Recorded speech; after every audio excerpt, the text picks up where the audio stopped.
Cooking safely without vision, without killing yourself in the process.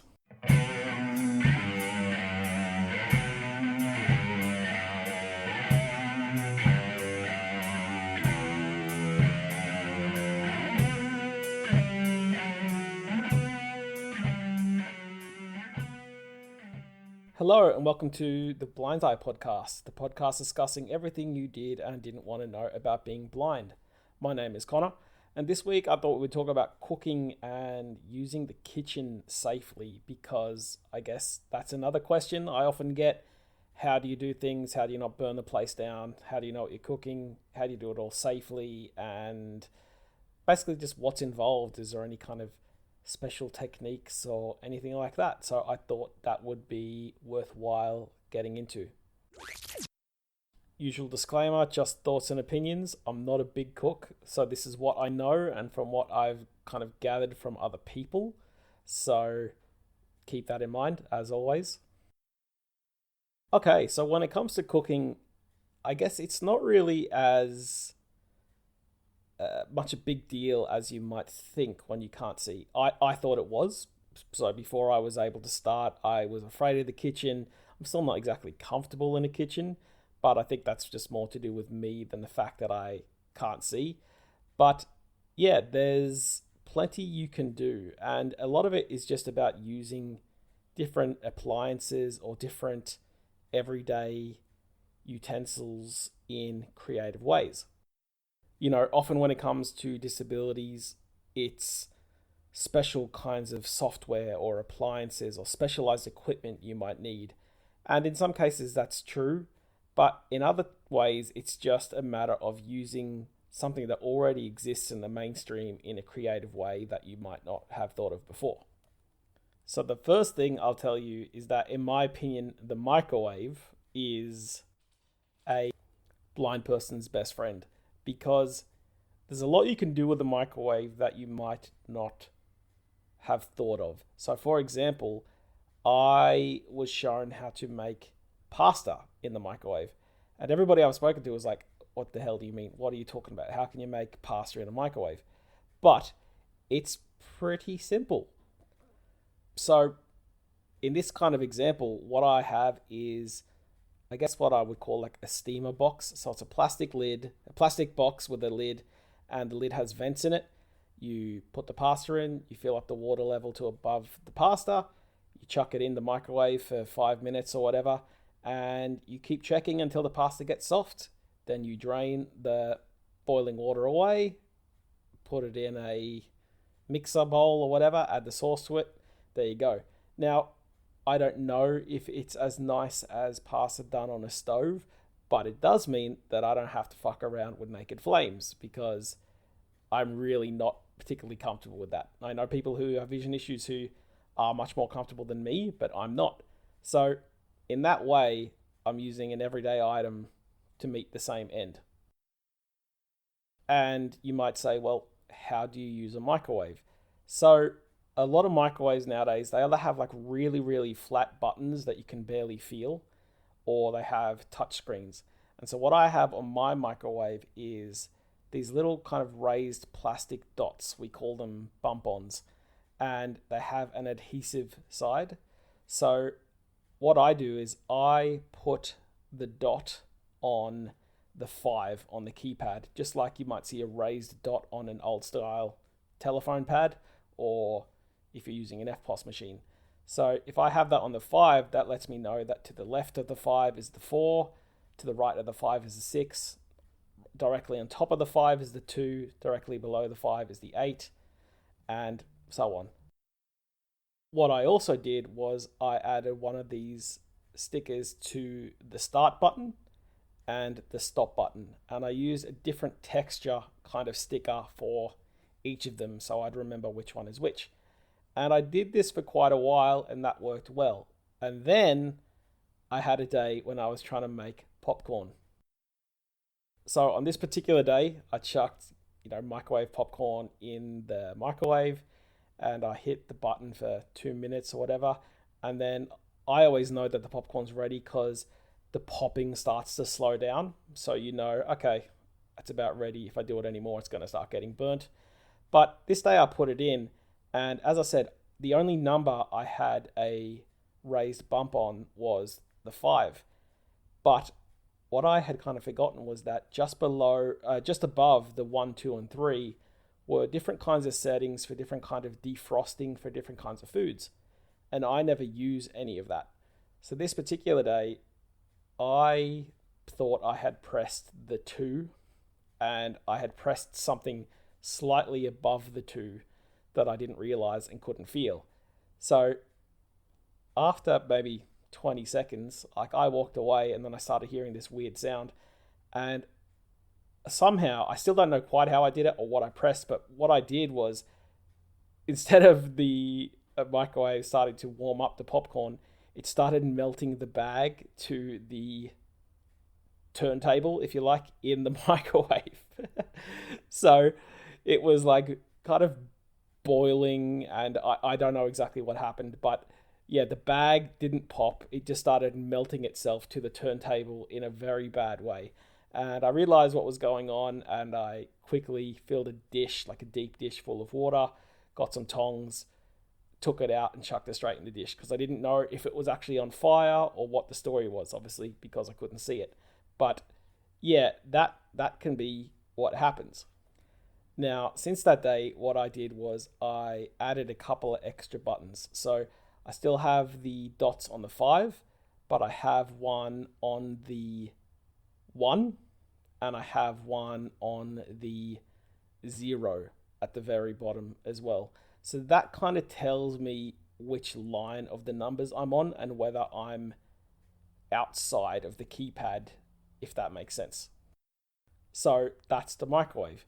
Now, when it comes to using the stove or the oven, I don't use the stove. As I said, I get a bit freaked out by like naked flames.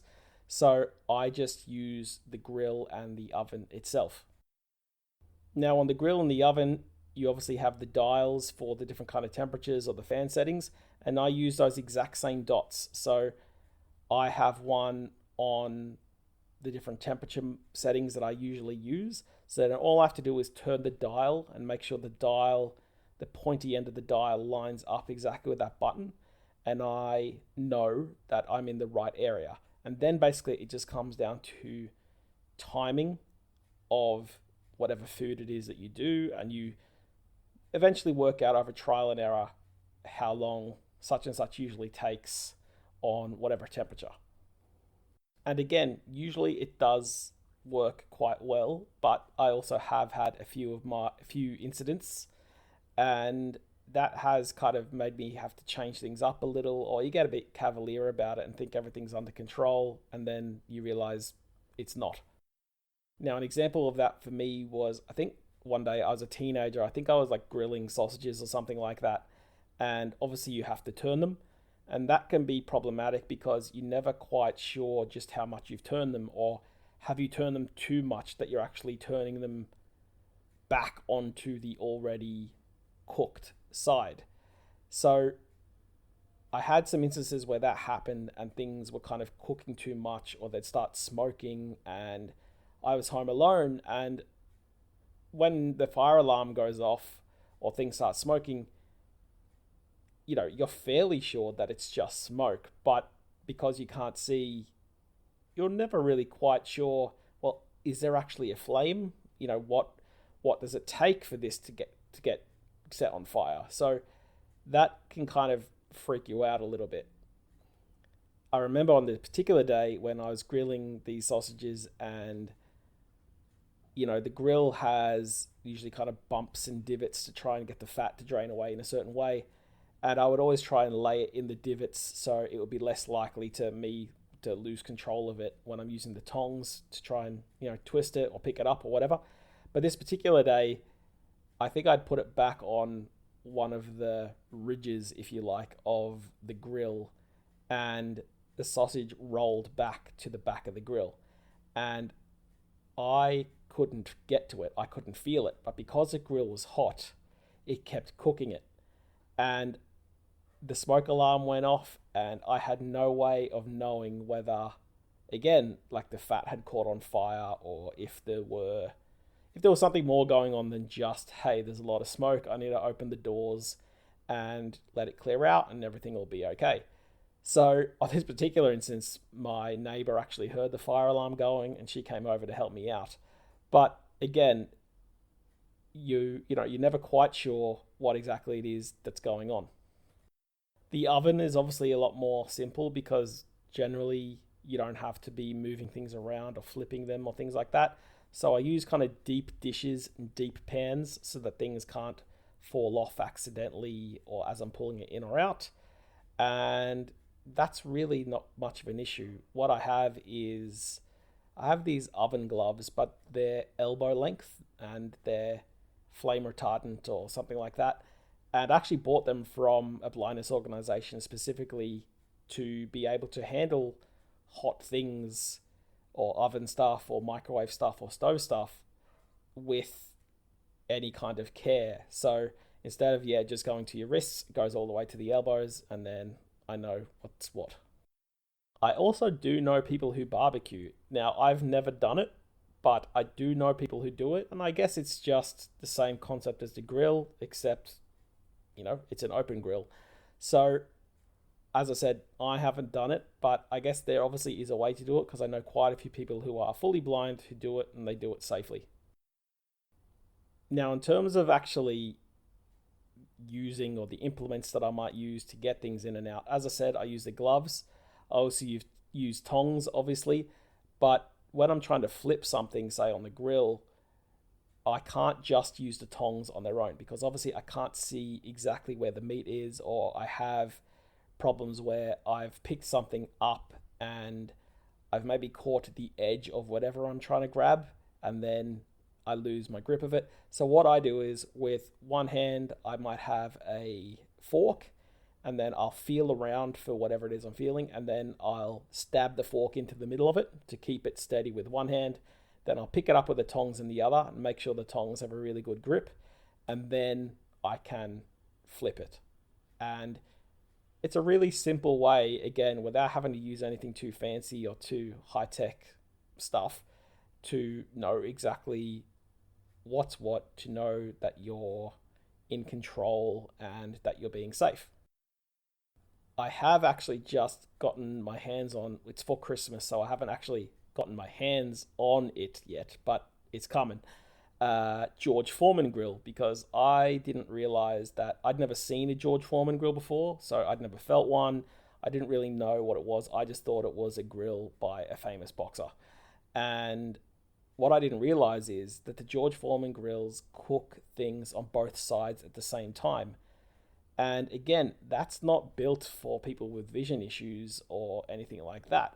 But I know quite a few people who are blind or vision impaired or low vision who use it, because then you don't have to flip whatever it is. So you don't have to worry about losing control of the item in your hand or worrying about utensils. So as long as you can time whatever it is you're cooking, there's no drama. And I'm actually really looking forward to get into that, because it's just one extra thing. Like flipping is just a bit of a anxious thing. Yes, you can do it, but if you don't have to do it, even better.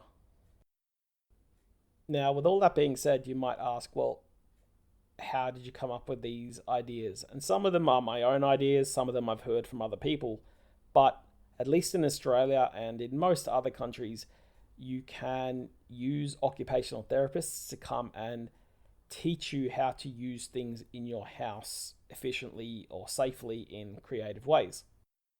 So, for example, I called up a blindness organization and arranged an appointment with an occupational therapist who deals with people who are blind or low vision. And I said, I want to learn how to cook. I want to learn how to navigate my kitchen safely. Could you come out? And then we basically just run over a few kind of things, like what is it that you want to learn how to cook? And we run through it in real time, and we time it, and we go through like all the different possibilities of what can go right, what can go wrong, different ways to cook it. And you do it all while somebody sighted is actually there and showing you the different tips and tricks.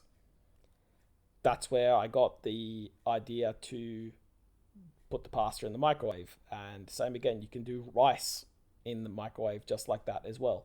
And I never would have thought about that at all. I always thought that kind of stuff had to be done with boiling water over a naked flame. The other thing that they teach you to do is, as I said at the top, use different utensils in creative ways, whether it's using a fork in one hand to steady whatever it is you're trying to flip, but it also might be using other everyday items to meet whatever goal you're trying to do. So, for an example, when I was taught how to do sausages safely, one of the tricks I was taught, instead of having to incrementally roll them to try and get an even cook on them, was to put them into, I think they call it a fish slice. So it's kind of like a tiny little cage that's shaped kind of like a fish. And so I'd put the sausages in there, I'd close it all up, and the fish slice is basically flat. So then all I would have to do is just turn the fish slice once, and then I'd know that both sides had gotten cooked, and it meant I didn't have to go near it with tongs or anything like that. And again, that's not any kind of specialized item, that's just using something that already exists in a creative way. With that all being said, that doesn't mean there isn't specialist items out there for somebody like myself. So you can get talking microwaves that do similar things to my phone or my computer, where you'll press a button and it will tell you what you've pressed. Or you'll press a button for the different kinds of cooking or baking options and you'll know what you've pressed. It'll give you a countdown. You can feel the different kinds of raised dots and textures to know what part of the button screen you're on and all that kind of jazz. I don't have one because I don't really feel I need to buy one because I do well enough with the one I already have, but that does exist. You can also buy talking food thermometers. So especially with meats and stuff, that you have to make sure it's cooked to the right level, otherwise you can get sick. I have a food thermometer that I stick into whatever it is I'm cooking, and then it will read out aloud what it is in Celsius or Fahrenheit. I think you can probably switch it between the two, but who uses Fahrenheit? America. Yeah, and so it'll tell me in Celsius, okay, whatever it is you're cooking is at this many degrees, and then you know whether you're in safe territory. I also have the same for, like, I have a talking jug, so it'll tell me how many milliliters or liters is in the jug and at what level it's at, if you're trying to do baking and specific kinds of recipes. And I have the same for talking scales if you're trying to measure the weight of flour or something similar like that. And for a while, I actually had my talking scales accidentally set. I think it was speaking to me in German. I had no idea what was going on. But it has like 5 different languages on it because it's sold worldwide. And I have that. So yeah, if I'm ever trying to measure how much sugar I need for something, if I'm trying to make scones or something like that, I can know exactly what's what. Actually, on the whole making scones thing, the very first time I tried it, I did well, but because flour is so fine, I actually thought I had done a really good job at keeping everything neat and tidy. And then when I still lived home, so when my mum got home, the place was just fucking covered in flour. And I had no idea. So there was footprints all through the kitchen and everything. And here I was thinking I'd done such a great job. But it was because the flour is so fine that it can be hard to feel it. The problem, unfortunately, when you're trying to use those items is they're all battery operated. So sometimes I get this great idea. Okay, today I'm going to make scones or I'm going to do this. And then you get everything out, you get everything ready, and the talking scales have a flat battery. So you're screwed. So, that could be a bit of a bummer, but it is what it is. It comes with the territory, really. The other thing that the OTs or the occupational therapists can teach you is a safe cutting technique, because I didn't know how to cut safely. I just cut. But obviously, if you can't see, that can get a bit iffy when it comes to fingers and all those kinds of things. So they can even show you that, they can show you the right kinds of cutting boards to get that don't move around too much, that they're heavy, so you don't have to worry about that. Some of them even have raised lips, so the food won't kind of go flying once you cut it, because sometimes it can be a bit of an explosive action. But yeah, so they show you how to cut and how to do all of that safely as well, so you don't have to worry about, stabbing yourself or amputating something. And basically, the final thing on this is just recipes. So, everything's online now, so you can learn recipes online. It's, long days are kind of over of, needing to buy a cookbook or something like that. So, if I buy my shopping online, if I get it ordered or delivered, a lot of times, you can just go on there and see what recipes you can use for that. So I can just print that out or save that to my computer, and then when I want to cook something, I'll actually know what's what. And I mean, I'm sure everybody does that, not just people who are blind or low vision, but that's one of the really neat things, where then you aren't having to worry about books or pieces of paper or trying to remember everything off the top of your head. So yeah, basically that's it. I hope that was interesting. As I said, I'm no kind of pro at this. I'm very new to cooking and experimenting. I always have that idea that I kind of forget that it's trial and error and experimentation, whereas I don't want to stuff it up. So then I kind of get a little bit freaked out about the whole process, or I'm imagining something bad that went wrong that might go wrong again. But yeah, it's funny how just those tiny little things can make all the difference in how you use it, and they're very straightforward. So anyway, I hope that was enjoyable. As always, you can get in touch with the show by emailing blindseyepodcast@gmail.com. That's BLINDSEYE podcast@gmail.com. You can find the show on Twitter @blindseyepod, and you can find the show on Facebook if you search for Blindseye Podcast.